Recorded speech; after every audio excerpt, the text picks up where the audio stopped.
Hey everyone, it's Phil here from Night Owl Films. Welcome and thanks for tuning in.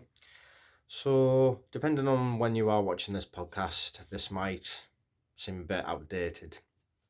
A lot of people, a lot of students, pupils getting their exam results and whatnot. And I'm making this because this actually happened to me, and I had to sort of believe in my own abilities and my gut instinct to get me through it. I didn't do very well in secondary school. I just was not academically that type of person. When I was in secondary school, all I could think about was filmmaking. That's all I could care about. And because of that, I just didn't do very well. I passed, I got the grades that I needed to get me out of school. However, when I went to my specialist art college where I live, they wanted top grades. However, when I actually had a good chat with them, they could see, because of the work I had been doing outside of school and inside of school, that I loved filmmaking, and they said, you know what, you give us at least this as a grade and we'll let you in. And they did. They stuck to their word. I matched the grades they were hoping for. They weren't the grades they needed. It was a compromise, but I got in. And then when I actually got in, I came out with top marks and they were over the moon for me. They were like, we've made the right call here. You know what you want to do. This is what you want to do. We've made the right decision. When I went to university, I was on a scholarship and again, made the best of the time. But then when I left uni, I think it was the Edinburgh International TV Festival. I attended a few master classes up there and I started to realise that there's no real guidance given to people as to how to achieve the journey they want to go on. And it's because there is that many different routes you can take. There is no correct answer. When I've seen a lot of students and pupils worried about their exam results, what I'm going to say to everyone out there is this. Exam results purely and merely are for the time of the exam. It is an analysis and a conclusion of what you can understand and what you can remember at the time your hand touches the exam paper. And that's why when people come out with their exam results and they might be like, oh, I got a D, I got an E, doesn't matter. Keep learning, keep pushing forward. Why? Because the exam results only give an example of what you know at that current time when you did the paper. The amount of times I went into an exam, forgot something very important that I knew could get me a bigger grade, then as soon as you came out of it, because obviously you haven't got sort of a technically writer's block from all the pressure of being in the exam, you think, oh damn, I forgot to write that down. And then when you mention it to the teacher, when you do get your results in, they go, yeah, had you have mentioned this and explained it, it might have knocked your mark up. And that's why I thought, you know what, that's absolute rubbish. You should not be penalised based on what you can or can't remember, based on what you write down. And that got me thinking, you know what? I don't care about my exam results. I'm aiming for filmmaking. That is what I want to do. And so when I graduated from university, I attended the master classes in Edinburgh. And then I did get a few runner jobs here and there. And when I started working in customer services and retail just to get me by, I was applying for media jobs like crazy, didn't get very far. Camera jobs, very hard to come by. Editing jobs, very unique jobs. And so I started applying just for local theatre work, behind the scenes, whether it was sound or lighting or just helping the stagehand. I did a lot of local concerts, filming concerts, and the more experience you get and the more you do different things and experiment with different things, the more you start to think inside, you know what? I don't necessarily need the exam results to get me through in life. It's about following your own gut instinct. Now, I've applied for hundreds of media jobs over the years, and they always say, apply and forget, move on. I do. And I also give that advice to other people out there. Recently, I have been applying for jobs in my hometown, and I never got the majority of them. But then I took a step back and I had a moment of self-reflection. I thought to myself, you know what? Have I got further and progressed more doing my own short horror film work or my own film work in general, like these podcasts? And the simple answer is yes. I have made more contacts doing this, making my own short horror films and networking on social media, than I have contacting employers and asking for work. Why?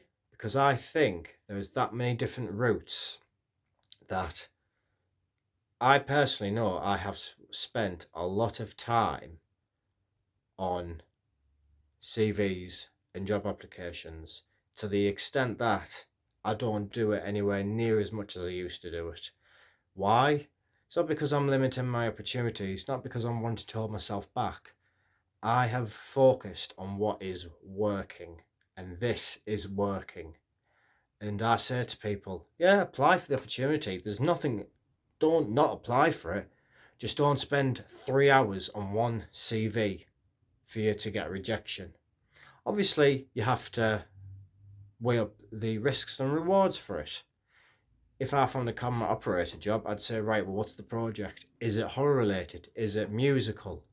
I have experience with music concerts, so I think, right, is it a music concert or is it just, an opera concert or whatever? I wouldn't apply for jobs that I know I wouldn't enjoy or that wouldn't benefit me in my skill set.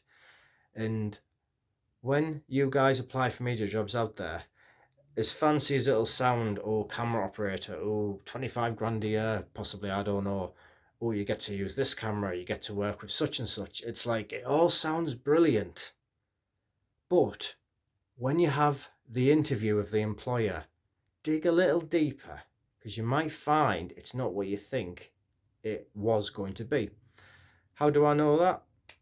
There was a videographer job going in London a few years ago for a credible company, decent company. Checked it out on Companies House, credible, and the content sounded cool, advertising content. And when I actually had the video call with the producer, for the first few minutes it felt cool, but then the more information I got, the more I thought, you know what, this isn't for me. This is not a job for me. And I could sense, the producer could sense it within me, that I knew this wasn't a job for me. But rather than be unprofessional, we cut each other off. We kept the conversation going. We wished each other, all the best. Never got it, but it didn't bug me that I didn't get it, because I knew the job advert, as fancy and as cool as it sounded, it wasn't what I had in my head. Yes, I spent quite a few hours on that job application. When I sent it off and I got the interview for it, I was like, yes! Wasn't the job for me though. I applied for one at Hollyoaks as a camera assistant many years ago. Travelled all the way down to Liverpool from up the northeast. It was a very long journey, I won't forget it. Seen quite a few of the actors, met some of the crew, and again, when I got into the interview room and they were telling me what they did and how they did it, I thought to myself, as much as I appreciate the opportunity to have this experience of learning about how the show runs, I realised within a few minutes of being in that interview that wasn't the job for me. That's not to say I'm knocking myself back. I just knew that, you know what, I want to make short horror films. I don't want to make Hollyoaks. And people might say, well, that's just being ungrateful. They always say apply for the shows or the films that you like. Why? Because you have rapport with them then.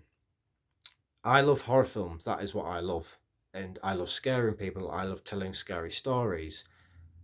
Why do something you don't want to do? Do something you know you are experienced with and you know you do want to do, and you can do it to the best of your ability. And that's why I'm making this video today. A lot of people out there won't have the grades they were anticipating. Don't beat yourself up over about it. Don't worry about it. Don't be nervous about it either. Find a way to follow your passion. Obviously, don't make yourself bankrupt. Don't make yourself homeless by investing all your money into one thing and not putting any to the side just to keep yourself safe and afloat. Be sensible about it.